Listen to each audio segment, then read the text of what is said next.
Chapter 18. House of DeVille. Delia and Grant took the train to the outskirts of the city, the buildings growing more dilapidated and run down with each mile as they entered an area filled with old factories. The passengers around them thinned out, each getting off at their stops, until they were the last ones left on the train. Finally, it slowed with a squeal of the brakes. "Last stop," the conductor announced over the speakers.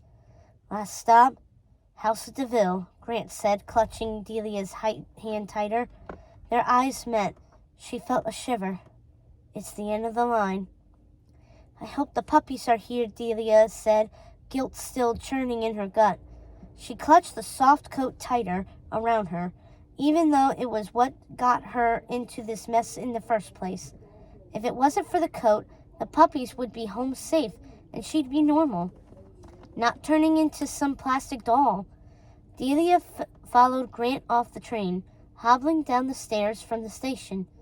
"It's getting worse, isn't it?" he said, shooting her a concerned look as she stumbled on the steps. He caught her arm, steadying her. Delia nodded, feeling her neck strain to move at her command. "My legs feel like they don't want to bend." "Then we don't have much time left," Grant said in an urgent voice. "Let's hurry." "Easier said than done," Delia responded, her legs fighting her, but she forced them to move and keep up with Grant. A cold wind tore at them as they tramped away from the commuter station. The skies had turned slate gray. Delia could smell snow in the air. She could taste it on her tongue, cold and pure and crisp. It felt like a big winter storm was bearing down on the city. Delia peered ahead, her eyes falling on an old, crumbling factory perched atop a hill. It was surrounded by an iron fence and looked completely abandoned. Even the fence drooped. She gasped and grabbed Grant's arm when she saw the golden crest emblazoned on the front gate. "House of DeVille," she whispered, recognizing the signature seal. Grant set his jaw, his eyes fixed on the factory. Tall smokestacks jutted out of the concrete building. It was a large, sprawling facility, but collapsing and dilapidated. This was where they'd manufactured the original House of DeVille line before they shut down. It was eerily silent and deserted. "It's a little late to say this now," Grant said in a low voice, "but I have a bad feeling." "Me too," Delia said. The factory was abandoned, not a soul in sight. She'd expected that, but it was also so ominous, so eerie, as if the empty, broken windows were staring down at her. It felt haunted. Delia took a deep breath. "Look, we don't have a choice. We have to save those puppies or, well, I do." "Wait, what do you mean?" he said, skidding to a halt. "I mean, you could still back out," Delia said, feeling a rush of fear sweep through her stiff body. "It's not too late. This isn't your fault. It's my fault. I don't have a choice. I have to do this. Plus, if I don't, I'm going to turn plastic. But I'd hate to put you in danger." "Stop it," Grant said, shaking his head vehemently. "You're my friend. This is what friends do. They help each other when they're in trouble. They don't run away because it gets hard." Delia's heart lurched. Why did she never understand that before? Why did she want to be popular with strangers online who turned on her the second she wasn't perfect enough anymore? Harper and Charlotte and Ella had dropped her the second things turned even slightly weird, let alone hard. Even Alia and Zoe seemed to have completely forgotten her. If she just understood what real friendship was, then she wouldn't be in this mess. But she couldn't change what happened. All she could do was try to make things better now. Grant helped Delia climb up the hill toward the front gate. It towered over them. He reached out and touched it. Creak. It swung open by itself. Yeah, that's not creepy at all," Grant said, meeting her eyes. "Totally normal." "Right. It's almost like," Delia started, but then he finished her thought. "They're waiting for us," he said, meeting her eyes. "Whoever they are." Snow started falling from the sky while the wind picked up. "Hurry, let's get inside before it gets worse," he said, pulling her through the gate and toward the factory. The front door gaped open, lopsided on its hinges. If the outside looked bad, the interior was even worse. Dim lights swirled with dust, industrial tables stacked with sewing machines and other hulking equipment, like huge vats of dyeing and manufacturing clothes, filled the cavernous space.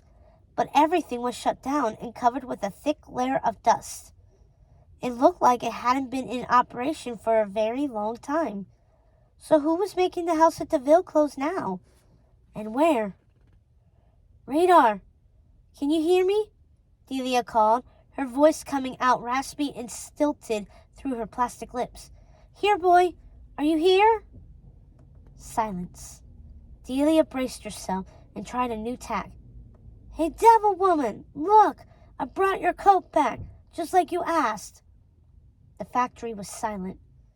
The sun was starting to set, casting the interior into shadow.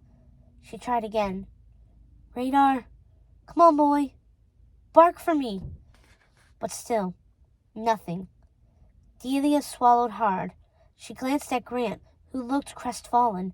She had gotten her hopes up that the puppies would be here and they'd find them. That there was still a chance to save them from the terrible, evil dog nappers. "I'm so sorry," Grant started, but then Delia shushed him. She heard something. It was faint. But could it be? "Yip, yip, yip!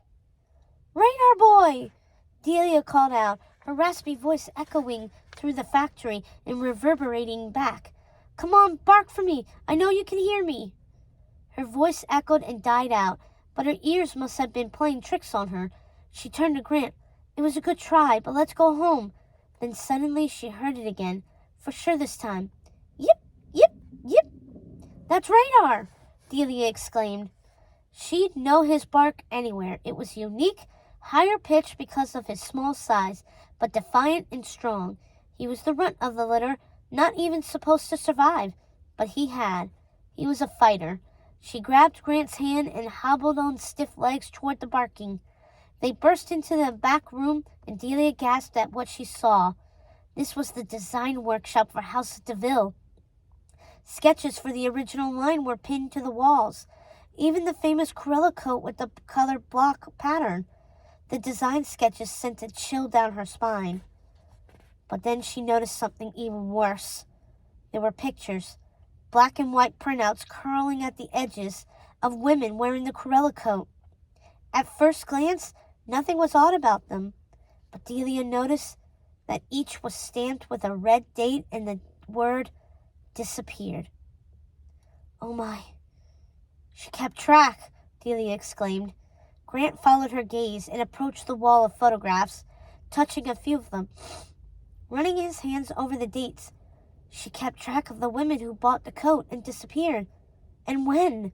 Delia felt sick to her stomach. "I can't believe this," Grant said quietly, still studying the photos. "She was a monster."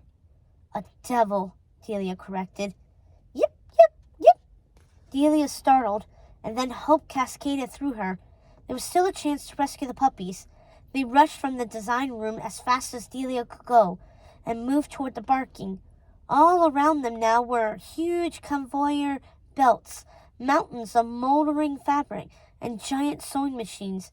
Grant was about to shove open another door when a new sound reverberated through the factory. It was so loud that it shook the floor. Clank, clank, clank. All the machines started up out of nowhere. "But how? Who's doing this?" Delia rasped.